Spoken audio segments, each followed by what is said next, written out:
So now is my opportunity to officially welcome you to the Athenaeum of Philadelphia, an organization that has long ties with the Philadelphia chapter of the SAH, which was actually founded right across the hall here in 1964. And one of our panelists tonight is a founding member of our local chapter.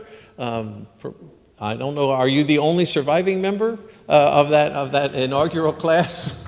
So, Mr. Hyman Meyers, FAIA. I would be remiss if I didn't also mention that three of our panelists tonight are Athenaeum shareholders. Betty, we're coming for you. Okay. And so I would encourage you to consider joining the Athenaeum as well. I'm sure you'll hear more about the activities of the Athenaeum, both at this program and future ones. And I'd like to thank both the SAH as well as our good friends at the Preservation Alliance. It's wonderful to work with congruous organizations, who are essentially on the same team. We each have our own talents and our own assignments, but it's always a joy to work together. Paul. Thank you very much, Bruce, and thanks for saying congruous and not incorrigible. I'm Paul Steinke, Executive Director of the Preservation Alliance for Greater Philadelphia, and I'd like to thank Bruce and his team here at the Athenaeum for hosting this event here in this incredible building. So before we get started this evening, I do want to pass along a bit of sad news in the world of historic preservation, and that is the recent passing 2 Saturdays ago of Dr. Richard Tyler, the longtime Executive Director of the Philadelphia Historical Commission from sometime around 1980 until he retired sometime around 2005. He was living in Northern Ireland with one of his children when he passed away. He was the 2004 winner of the Preservation Alliance's Public Service Award. And I know Inga Saffron is working on an obituary to honor his life and his considerable contributions to the world of historic preservation in our city. So next, I'd just like to welcome a few people here. Our board chair from the Preservation Alliance, Mary DeNene, who's one of the panelists this evening, and also 2 of our staff, Patrick Grassi and Amy Ricci, are in the back. Thanks for joining us tonight. And thanks to all of you, members of SAH, the Preservation Alliance, or both, for coming out this evening and joining us. We have our awards program coming up on June 5th. It's the largest gathering of preservationists on the annual calendar in the city. And so we hope if you're not already planning to attend, you'll come and join us on June 5th in the evening. Among other honorees, we'll be honoring David Hollenberg with our James Biddle Award. So when David first called me back in whenever it was, January, suggesting that we do an event like this, and he had this kernel of an idea. We batted it back and forth, and it produced what you're about to experience tonight. It's, as far as I know, the first time you ever tried anything like this. We're grateful for the panelists for stepping in and being willing to do it. It's something we're really interested and excited to experience. You know, learning from previous generations is the foundation of education and has been all the way back at least to the Greeks and the Romans. We're all products of it to some degree, and it'll be a lot of fun tonight to hear some of the ideas and lessons and experiences and things that have been learned by our 4 panelists that they can share with us this evening. We did try to promote this heavily among our young friends of the Preservation Alliance, and there are several of them here this evening, either current or past. If you could raise your hands, young friends. Go ahead, you're young, hold them high. Thank you for joining us tonight, because you're going to be taking over for us before we know it. And so now I'm going to introduce our moderator, who is a young friend of the Preservation Alliance and also represents the young friends on the board of directors of the Preservation Alliance. He is Associate Professor of Architecture at Jefferson University. And his name is Andrew Hart. Andrew?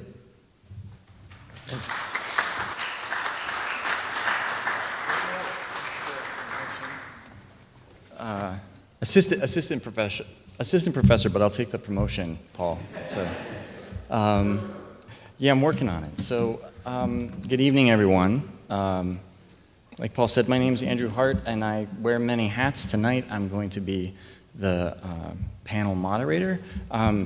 As you entered in today, you probably were offered one of these index cards. In our preparation with the panel, we felt that it would be the best use of everyone's time if, rather than passing a microphone and the ensuing feedback, if you write down your questions and you can just pass them on over so that I can forward them to our panelists. So if we run out of questions, but I don't think that we will, we'll turn it over to just, a free-for-all of microphone questions. But if you can write them down, that'd be really appreciated. Let me just prepare a couple of other things here.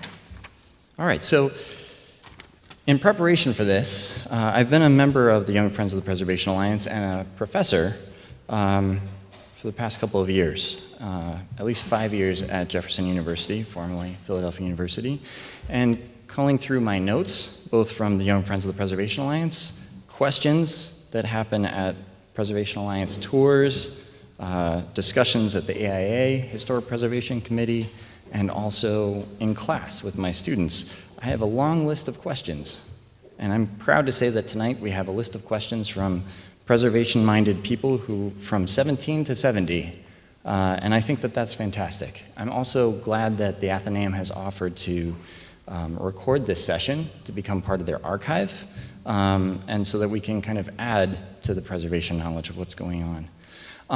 At this time, I'm going to ask our panelists to come up, and we're going to make sure that you're installed on the sound system and that's working. So I have John Andrew Gallery, Emeritus Director of the Preservation Alliance. I have Hyman Meyers, FAIA, Practitioner Architect and Preservationist Extraordinaire. I have Mary Warner DeNene, FAIA, Chairwoman of the PAGP Board of Trustees, and Betty Turner, Commissioner of the Philadelphia Historic Commission, Germantown RCO. And I have to apologize, please come on up. And I have to apologize, thank you for giving us your time.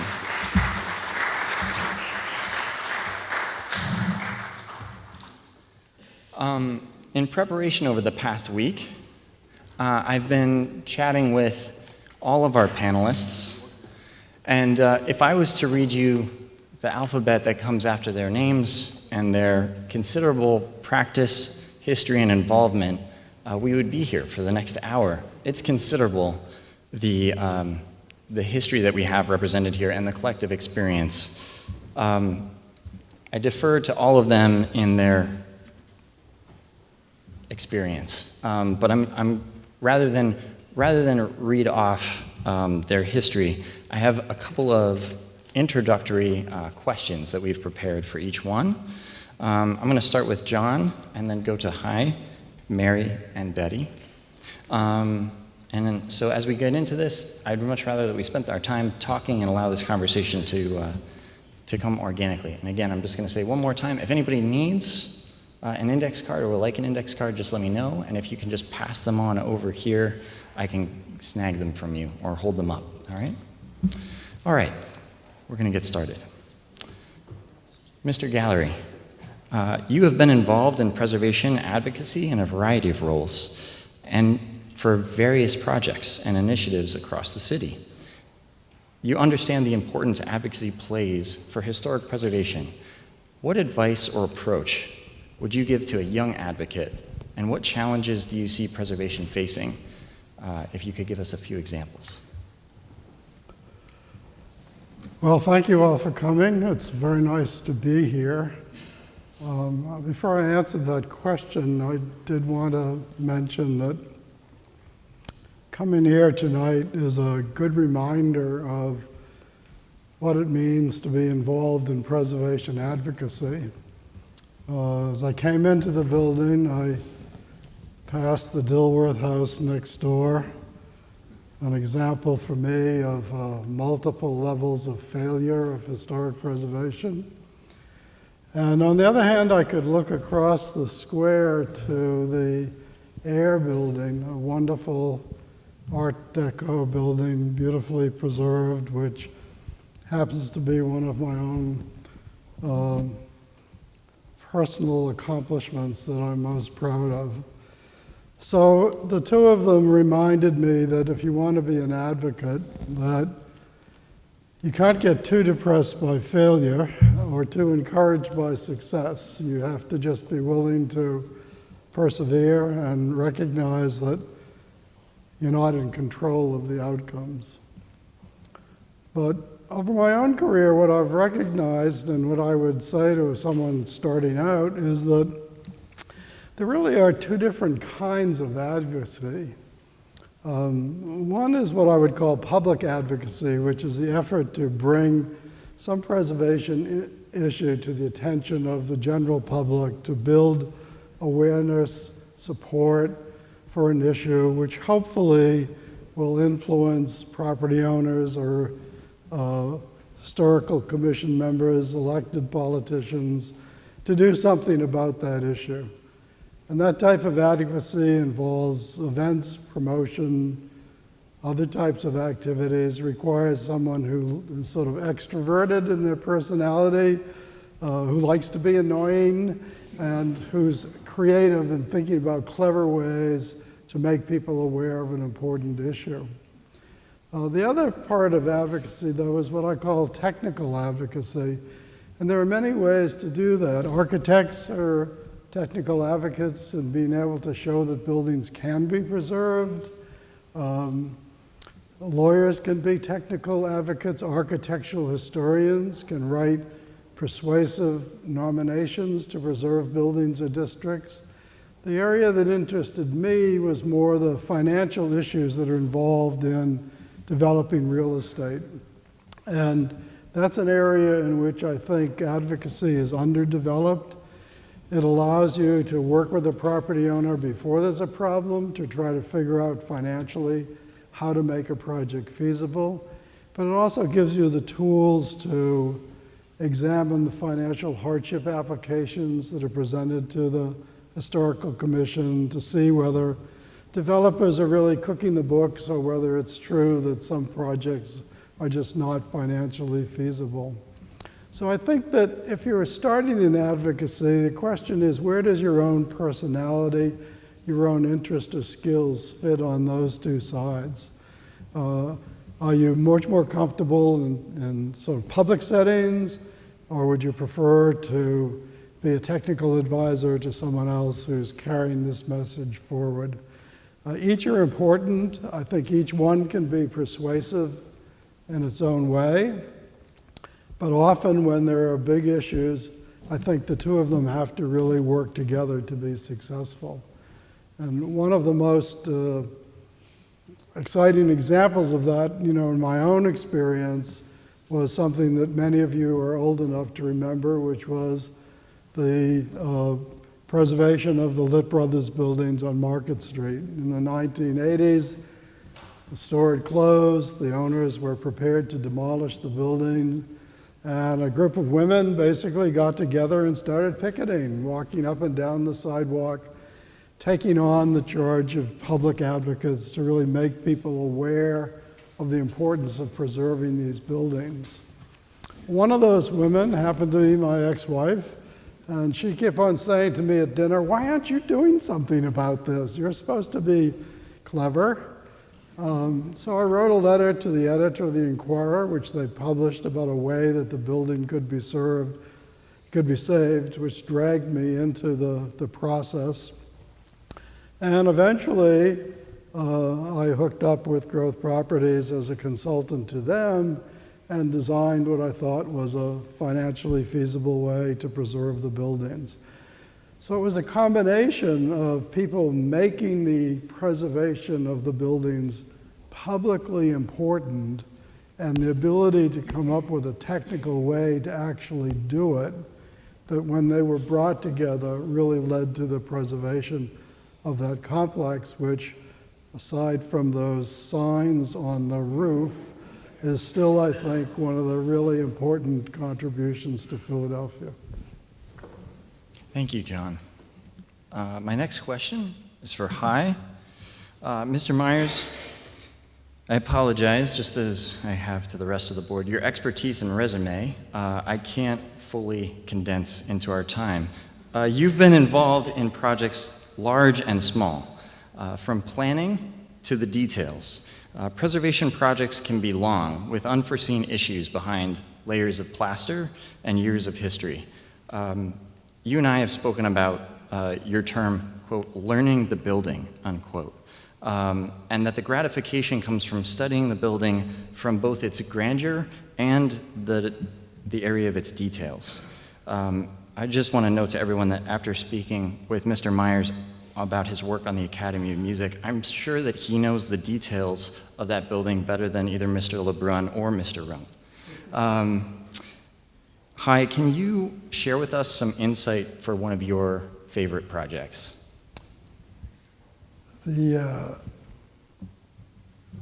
first thing I'd like to say is the importance of history in architectural history preservation. It is important, it is essential that you get to save the architectural history.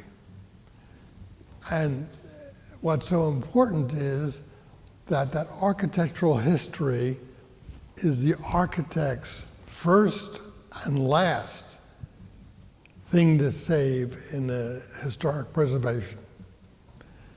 The historic preservation tries to really defend the building because of its history. Today, we have many, many preservationists, and they get to save enormous number of buildings. Do they get to save them with the history intact and process so that they will be vibrant for years? No, they save them because they have a job. And that's not the first thing you should be looking at. The trying to save a building is to save and show that history. Now it's easier, much easier, to try to show this building that is historically important if it's a building which has a history behind it. But sometimes a history of that building is mundane, but you can't save a building that's mundane with defining that history as the important part of that project. The other thing is that the historical architect really should be concerned with the process, how to process the architectural history. We have many people here who respect and stay on a historic project and serve as a government agents of that process. So that's fine, but they also have to save the architectural history that that project really discusses. The architectural history of that process has to be magnified, has to be spelled out to the community of why it's important. And the more you do that, the more that will be saved. Third thing is that in order to learn this process, and be sure you do learn it, the architect has to save and be certain about the architectural history. They have to know the period and the process and the people involved in that project. My first building, which turned out to be particularly successful, was the architecture of Frank Furness's, Furness and Hewitt, and the architecture of the Museum of the Pennsylvania Academy of Fine Arts. In order that I was selected, because there were a number of architectural architects that were responsible and responding to the proposal for that architectural work, was the number of people were, I don't know, 13 or so. So the reason I was selected is because I had experience with Furness. I was involved with Frank Furness and knew his history and knew the work that had to be done on the building, and I said so. The work was detailed. It was brought forward to a lot of people, to the trustees, and they knew that the one person who knew Furness better than anyone would be the project architect with this history. So learning about the architect, learning about the building itself, every detail of the building, was important. The introduction that I gave, that was given to me tonight, referred to the Academy of Music, another architect which I was familiar with, and for which the detail of that building was very important. So, in essence, the saving the important parts of the project are its history and making sure everyone knows that you know the history, the people involved, the detail of the building, etc., were and are the essence of the project. Thank you, Mr. Meyers. Mrs. DeNene, Chairwoman, you've practiced architecture in the city and around the world. You've designed, and your work in design and preservation are continuing, and design and preservation in general are expanding their influence and their engagement. We're involving more communities, more building types, more men and more women in preservation every year. You have been recognized for your expertise in both practice and leadership. I have the following question from one of my students, a young woman at the university, and I just want to state that this is her question that she has put into me and actually in a conversation with Mary. Given your years in the profession and the preservation movement, what changes have you seen as a female practitioner, and who were your mentors along the way? It goes back to the mid-1960s when I first went to the Cranbrook Academy in Bloomfield Hills, Michigan, in conjunction with the University of Detroit, which was, at the time, a Jesuit school. They had an architecture department, and it was my father's alma mater, so I was sent there. This was in the 1960s. I was the only woman in my class at the time.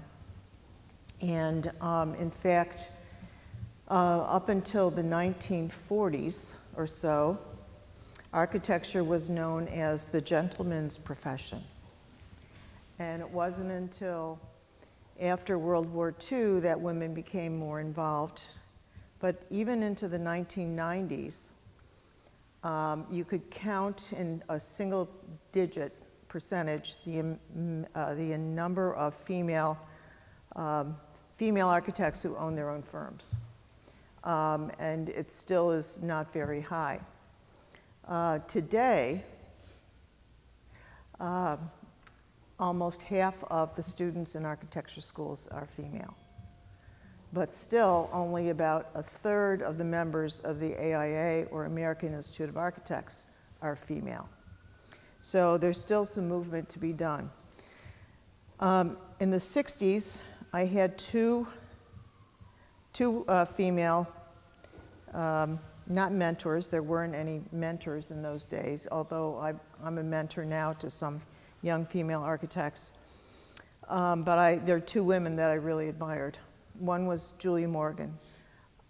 She was the architect for San Simeon, which was the Hearst estate in San Francisco, among many other things. She was the first female, and I think the only female, to ever receive the AIA Gold Medal, which is the national medal, and she received it posthumously. And she was also the first female to earn a degree from the École des Beaux-Arts. And it was all men up until then. So I admired her for what she did, and she really had an uphill battle. The other person who I admired, and still do, Jane Jacobs. Life and Death of Great American Cities. And the woman who personally wrestled with Robert Moses in New York State and saved Greenwich Village and the lower part of Manhattan. So those are two people that I kind of held on to as I was going through. So I also want to say that what's important for any young female architects or male architects is understand what your skills are, understand what your interests are, and whatever you do with those two sets, be passionate about it. And you'll have fun, and you'll do a lot of great work. Thank you. Thank you, Mary. Mrs. Turner, Commissioner, you have come to preservation with roots in your community, with engagement with organizations, and also through education. When we spoke in preparation for this event, you spoke about the importance of history for the city, but also in this city of neighborhoods, the importance of local history for communities and the use of that local history by its inhabitants. What benefits have you seen, and what would you like to see in expanding preservation to more communities in Philadelphia? Well, first of all, good evening, and I'm very grateful for being a part of this panel. I thank you all for coming out. But first, I would like to share a funny story with you in terms of preparation and in terms of preservation. First of all, I come out of higher education. I am an administrator. I've run undergraduate programs for 30 or 40 years. I ran Antioch undergraduate programs. I put programs into Chestnut Hill College. In fact, I started the Access Accelerated program at Chestnut Hill College, which is currently there. And I've had the opportunity to retire. I'm going on my third retirement now. Going on my third retirement. However, when I was appointed, I've always loved history, and I've always loved curiosity and discovery of things. And so when I was appointed by the mayor at the time, Mayor Nutter, to the Philadelphia Historical Commission, I was wondering, why did they appoint me to that commission? I mean, I'm an educator. I've had a lot of faculty development. I've had people that I supervise, 60 faculty under me, 650 students at one time, and all that. But why did they ask me to come to the Historical Commission? And so I went the first day, and I was very impressed because sitting around the table, I saw architects,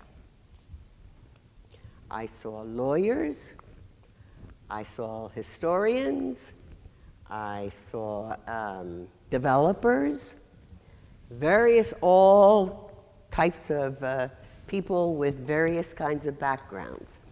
And as I sat there and I listened, I'm also a listener, so as I sat there and I listened this day, and I heard them all have this conversation and they were talking, I suddenly realized I've got to do something. There is something I must do as soon as I leave this meeting.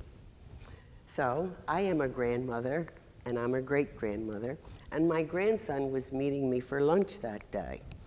And so I went and met with him, and I said, Kyle, hurry, hurry, hurry. Hurry, hurry, hurry. We have to go to the University of Pennsylvania. I have to buy an architectural glossary. I have to understand what these people are talking about.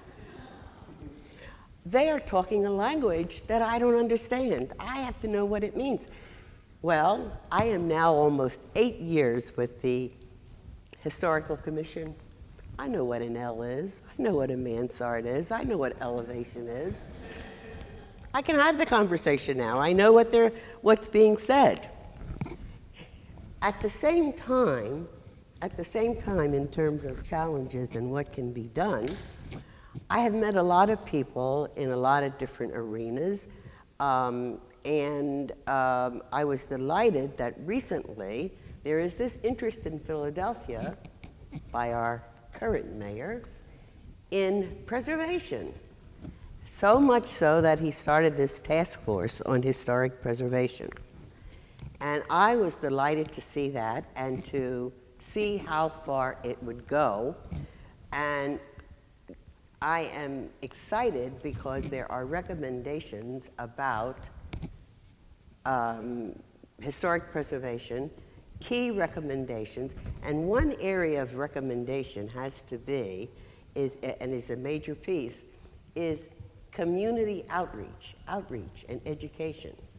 Because what I also learned in all my experience is that many people, especially in the neighborhoods, don't understand preservation and what it's about. Some of them live in huge homes that have stories and history, and they don't know about it, and they don't know where to look, and they don't know how to find out about the history. So, I learned, and this is lessons learned, and because of my teaching thing, I'm always looking at lessons learned.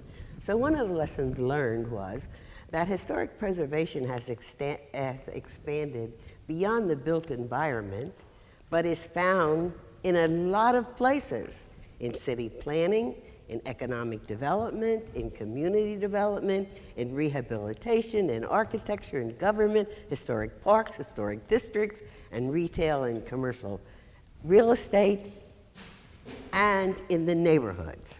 So, I said, preservation helps to tell the stories, as well as to preserve and protect our sites. It tells the stories of what happened here, who lived here, what happened here. And it continues the conversation with our past about our future, about moving into our future. And I learned that, I didn't make this up because I'm a genius, but many of the masters have said this, and they are in agreement with that statement. So I was very happy with that. And then two more points I just wanted to make in terms of this challenge is, as I was preparing for tonight, I look up my history and I wanted to see about preservation. So I know that there's historic preservation, there's heritage preservation, there's various kinds of preservation. So I was looking it up, and speaking of women, I wanted to know, oh, let me see about women. Well, what did I find? Does anyone remember the name Anne Pamela Cunningham? She lived from 1816 to 1875, and she was an early activist in historic preservation. And guess what? She founded the Mount Vernon Ladies Association in 1853. And the association today owns and operates Mount Vernon, George Washington's home and plantation. The 1966 National Historic Preservation Act traces its roots to Anne Pamela Cunningham's work. Lessons learned? Lesson learned. Activists and others from varying disciplines and experiences can be preservationists. Next point. I was interested in people of color because as I go around and I attend many meetings and I'm on many boards in Philadelphia, I see very few black architects, very few who identify themselves as preservationists. And so I wanted to look into that, and I'm hoping that as things open up and as we get to talk and have these conversations, that more and more people of color and minorities will get involved. But anyway, one of the few black architects and the first to receive a federal grant contract was William Sidney Pittman, and he lived from 1875 to 1958. And he was the major architect of the Negro Building at the Jamestown Tercentennial Exposition in Virginia in 1907. He was educated at Tuskegee University and then went on to study architecture at Drexel Institute in Philadelphia. Boy, did that make me proud. Drexel Institute. So but the sad part is that he is one of these people whose architecture in Texas has never been fully recognized or preserved. Lesson learned, there's still much to be done.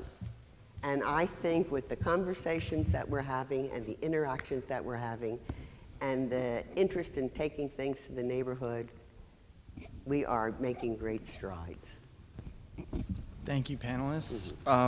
So now I'm going to move on to a couple of general questions. I have organized here a page of questions, and I have to say, we could be here all night and we still won't get through all of them, so I'm going to do my best. Hopefully, this is not the only one of these that we have. This is just the start. What is a project to you that you have found most rewarding? This project could be, as John, as you talked about it, it could be public or it could be technical. Mr. Meyers, as you put it, you said that it might be a particular building. Mary, I know that you have a wide range of projects, some beyond the boundaries of the city, and Betty, you've talked about your experience on Germantown Avenue as well as at City Hall. So the question again, and I'll put it to the entire panel, whoever would like to take it first, what is a preservation project that you have found most rewarding? I'll go first. Sure. If you don't mind. I am on the American professional team to save and restore Ernest Hemingway's house outside of Havana, Cuba. And challenging in so many respects that I could talk about it for hours, and I'm not going to do that. But in 2004, Ernest Hemingway's granddaughter went down to Cuba, and this is while the sanctions were still tightly in place, and saw the disarray in the house that he lived in longer than anywhere else. He lived there for 22 years. And there were 9,000 works on paper there.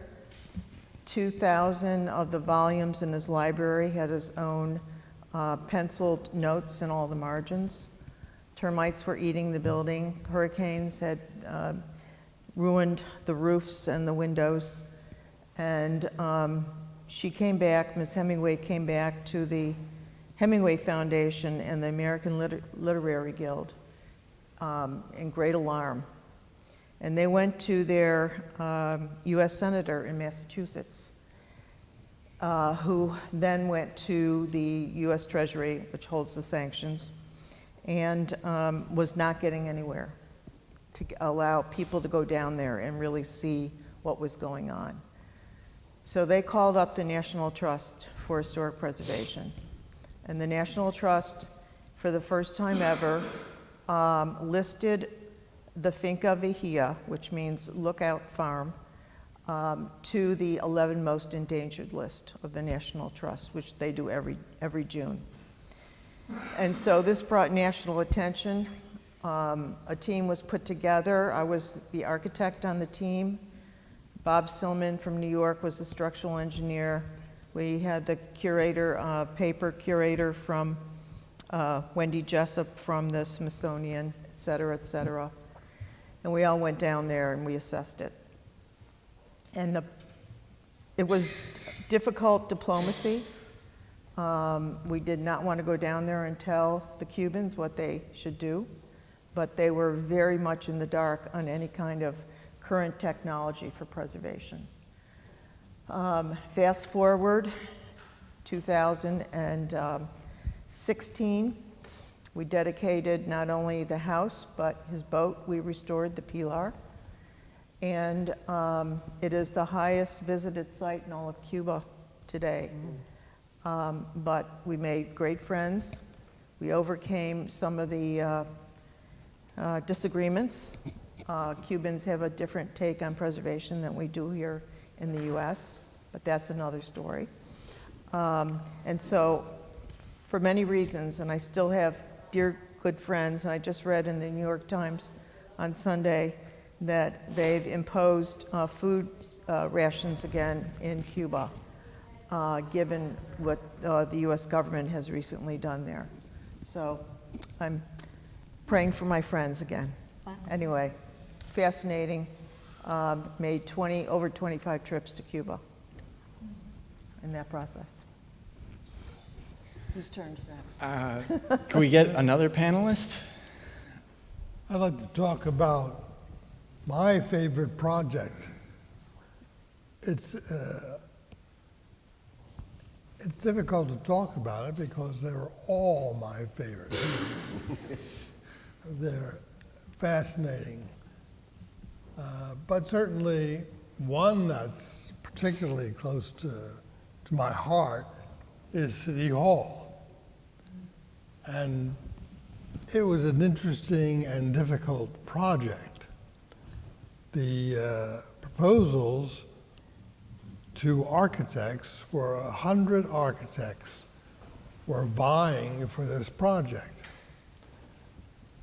And again, the only person that is a team proposing for this that followed the arrangement of saying that this was an important building in Philadelphia, and the only person who knew of City Hall, its history, was Mr. Meyers and his team. So we proposed for this building, and we won it. We won it because we knew the building. The important part of that was learning about the building.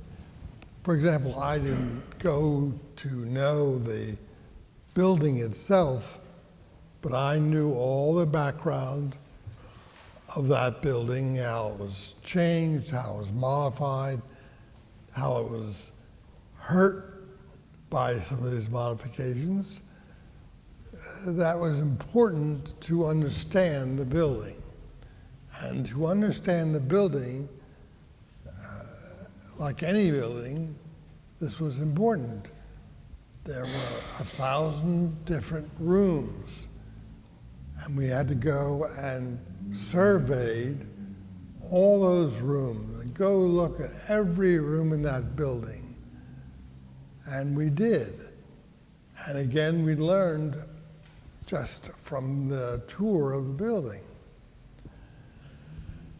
That was an important building, important to Philadelphia, certainly, but it added to the restored value of that building. Now, we may never get to the interior of that building to restore it, but we did the exterior of the building, and that was important to learn, right down to the gates on the building. We found the original design for the gates, and we tried to get them made and put them in place, but it was too expensive. Only at the last minute, and this is after I was retired, we had one of the people who worked in that building, Nan Gutterman. She tried, and she did. She worked out all the details of getting the gates in place. So I felt particularly gratified. I went to the opening ceremony. The last detail was all the gates to that building. They were enormous, they were heavy, and they were spectacular indeed. But the very fact is that knowing the building and finding that the one building on Philadelphia that was incomplete, except for gates, the last thing to be done, was finally done. And it gave me great pleasure to see those gates in place and operating. Thank you. Well, most of you know that I'm sort of a generalist, so a lot of the preservation things I've been involved with have really involved other people who have often been the ones who've picked up one of my crazy ideas and made something happen with it. So when I think of things that are rewarding, they tend to be the ones that I was involved with personally, as opposed to things that I sort of orchestrated and other people really took a lot of the responsibility for doing. And since I mentioned it earlier, I'll mention it again. One of those is the air building across the square. That was always one of my favorite buildings. When I first came to Philadelphia, there was a squash club in the top of the air building that I was a member of and used to go play squash there. So it always had a great sort of personal connection for me, and the style and the architecture of the building just always really engaged me. So I went to the Historical Commission one day, to the Architectural Committee, to see a proposal that the developer was bringing forward to put an addition on the top of the building. This was in those years when every developer thought the way to make another extra $1 million was to put some grotesquely inappropriate addition on a historic building. And this addition was about as grotesquely inappropriate as you could get.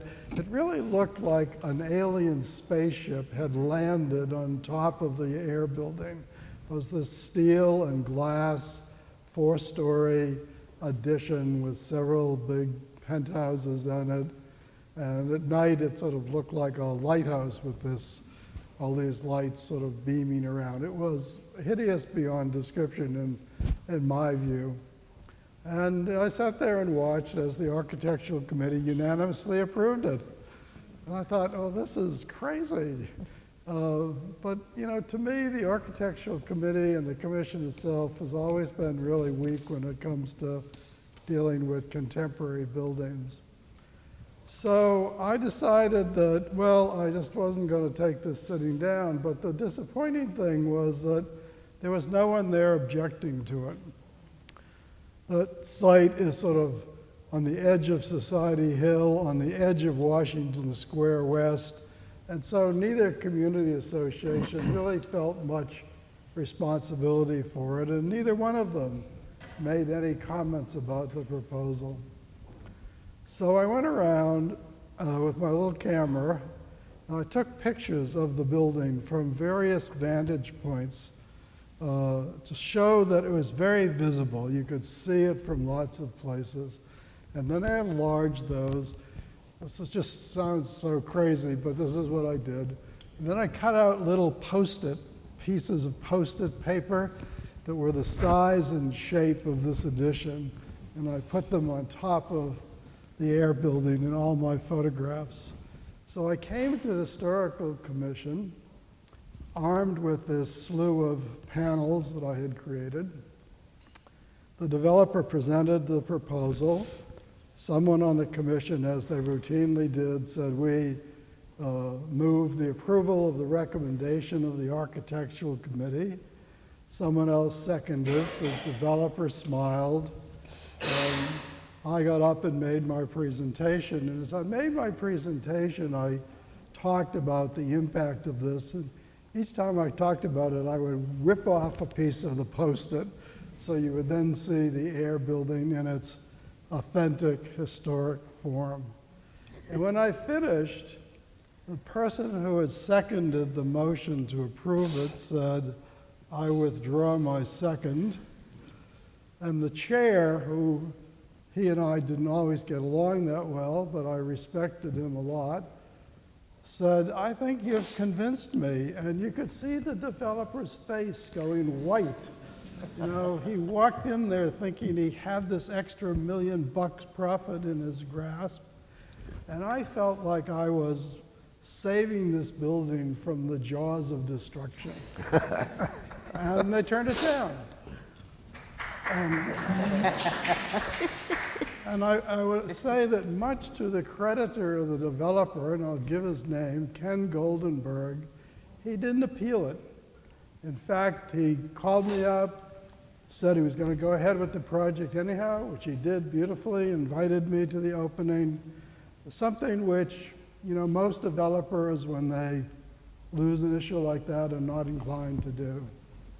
So I felt really good about both the fact that I had done it well enough that I didn't disrespect him, but firmly enough that I could convince the Historical Commission. My perspective and where I would like to go in terms of the architecture and my best project has to do with communication and vision. And as I live in Germantown and the commercial corridor, and many of you who remember history, remember Germantown was identified as the Great Road for the Lenape Indians along there. And along the road, right now, the commercial corridor in Germantown is going through revitalization, and we have some great preservationists and architects and community people and educators who are working together on that great road and the architecture and the buildings and the sites and the parks that are surrounding that area. And what I always do is to keep the communications open and to make sure that this group knows that this group is doing this and this group is doing that, and I see development. And not only for that corridor in Germantown, but also, for example, Roxborough and other areas which we call classic towns of Greater Philadelphia. And I see that much of the architect and people are planning they're relating. I think when I first came and I met John, I said, you know, Philadelphia doesn't have a preservation plan. That's what's wrong with Philadelphia. There's no preservation plan. We need to get a preservation plan. Well, you know, we are embarking on that, and I see the development of the architecture and the buildings and the sites coming about because of this planning and because of this architecture. And so it's happening, and my reward and what I am laying claim to, I guess, is communication and connectivity and making sure that everybody gets to know who's doing what, and that building gets up and that gets pointed, and that roof deck is there, and that, you know, that garage is where it should be on that building, and things like that. And so I think there are a lot of people doing a lot of things, and architecture is very important, and preservation is key.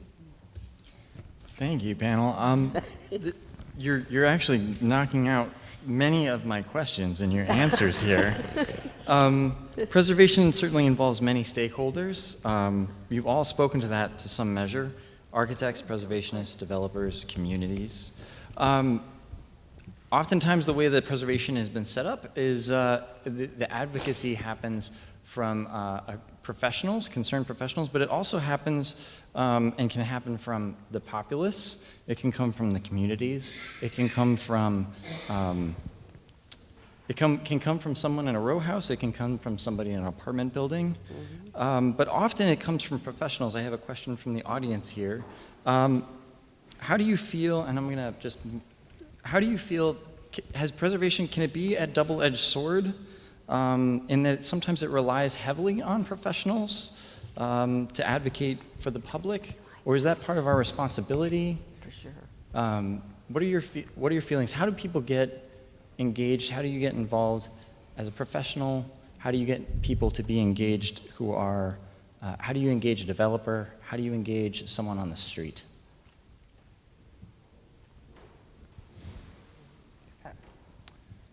Is that a question for us? How do we engage developers? We go up and talk to them. And if you see something developing in a community, you go and you talk to them. The other thing is, I think we need to get engaged in educating ourselves about different things, whether it be zoning, whether it be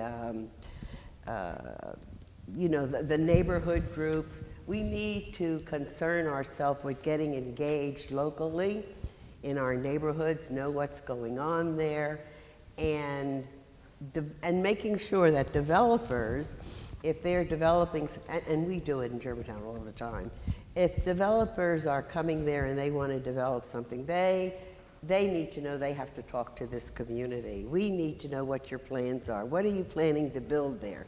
Are you building something? Are you rehabbing it? Is your plan to demolish it and build apartment? What is it that you're doing? And now with the registered community organizations and the zoning commission, developers really cannot come into a community and do anything without having a meeting with the registered community organization in that district. Thank you, Betty. I'm going to move on to just another question here that I have. John, this question's for you. What do you see as the challenges now in preservation? They've certainly changed. The Preservation Alliance has evolved. The Historic Commission has evolved. Betty was talking about the meetings that have been going on. What do you see as the challenges for preservationists today? I don't see the challenges of preservation today being much different from they've been in the past. And what I mean by that is I really have not seen true political or even true civic leadership support for historic preservation. If I were to ask any one of you which 5 of the 55, or whatever number it is, candidates for city council at large are the ones that will support historic preservation. I doubt there's anyone in this room who could give me that list.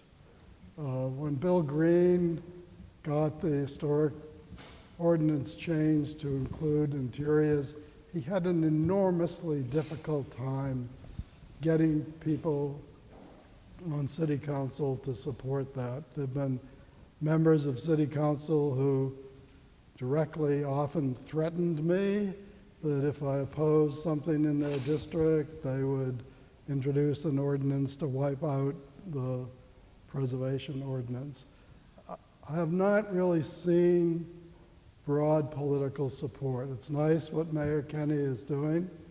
I hope it leads to something, but that is not broad political support. I don't see real civic leadership. First chair of the, I don't know whether he's the first chair, one of the early chairs of the Historical Commission was Otto Haas, CEO at the major corporation, great philanthropist.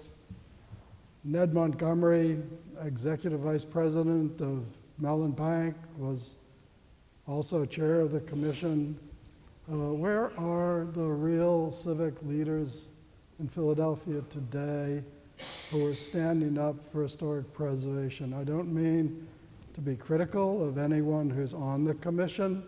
They're all extremely well-qualified, committed people, but they are not civic leaders in this city. They are professionals like the rest of us.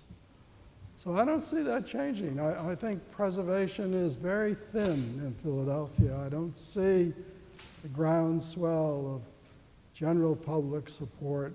And it seems to me that that's what really needs to be changed. There needs to be, within the political sector, someone who's really a champion. There needs to be someone in the civic sector who really says, preservation is a top priority, as important, maybe even more important than all these new projects that are springing up all over the place, which in many cases are detriments to historic districts. So for me, the issue is the same issue, is that how do we really get a really committed level of support for historic preservation? Thank you, John. And I've just been given my 5-minute warning. And as I feared, we'll run short on time with my questions. Hi, I have a question for you. You've been involved with many buildings, but do you have one that has missed your grasp or has eluded you? Do you have a building that perhaps has been lost, or a building that you wish was nominated that hasn't been so far?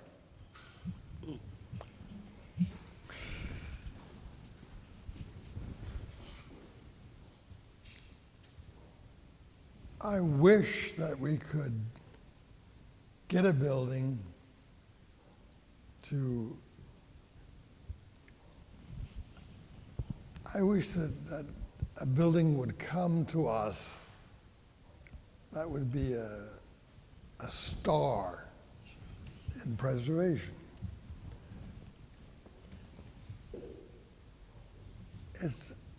It's difficult to say one that hasn't come to us because there are so many buildings that would be fabulous to get.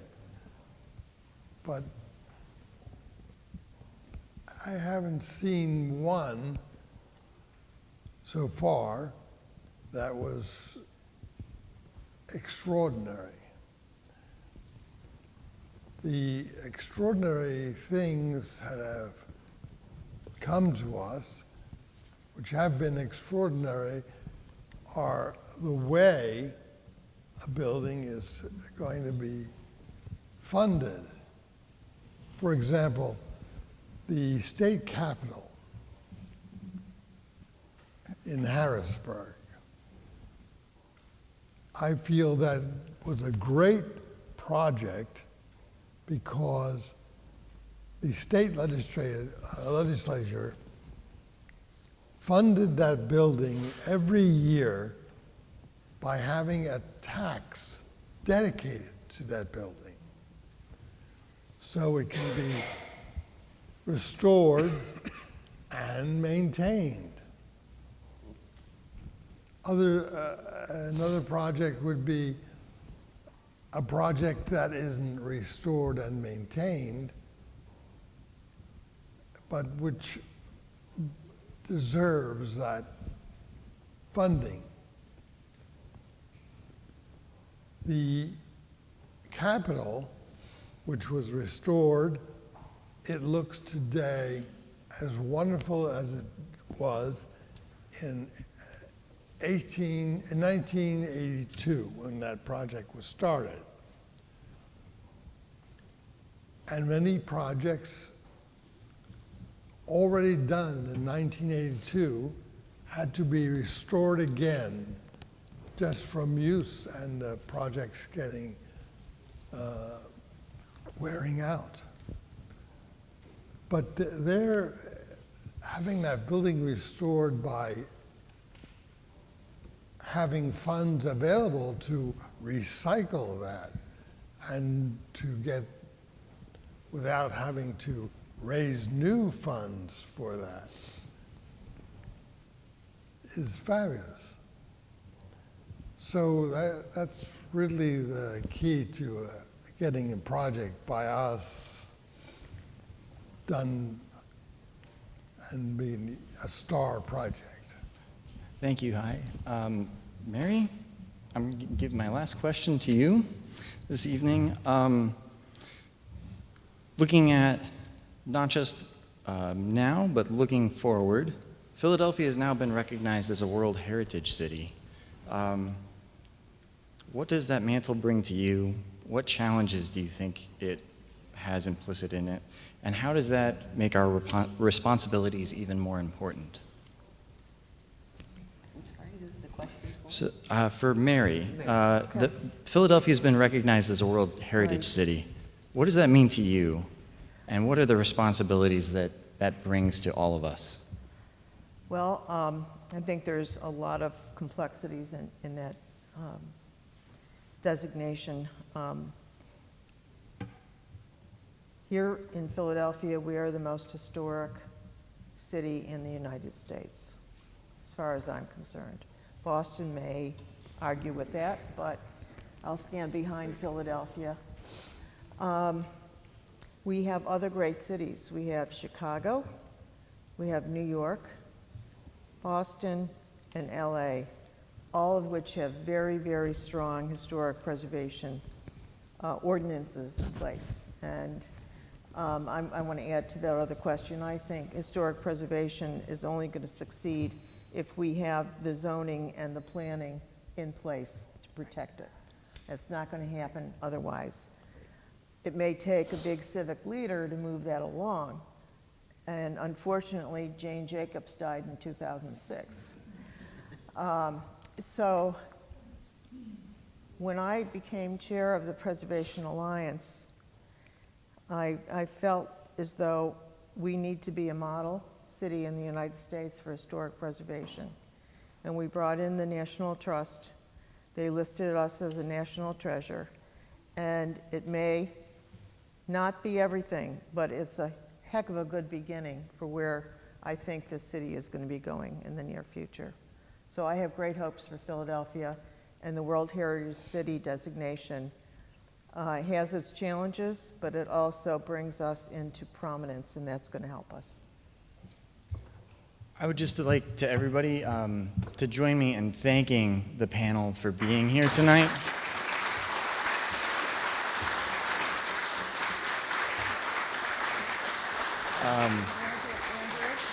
I would like to also raise a glass to two friends of mine who were very active in historic preservation in the city.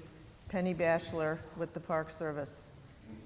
Francis Wister, who founded the Society for the Preservation of Landmarks, Philadelphia Landmarks, in order to save the Powell House. And Gersel K, who shook things up, and I just want to put them out there. Thank you, panel. there are more questions in this audience, and right on cue, the pizza has arrived. So please, why don't you avail yourself of the pizza, get a chance to talk with our panelists one-on-one and get to hear more about them. And thank you again so much for coming out. Thank you to the Athenaeum, to the Preservation Alliance, and to SAH for inviting all of us to be here this evening. Thank you again, everyone.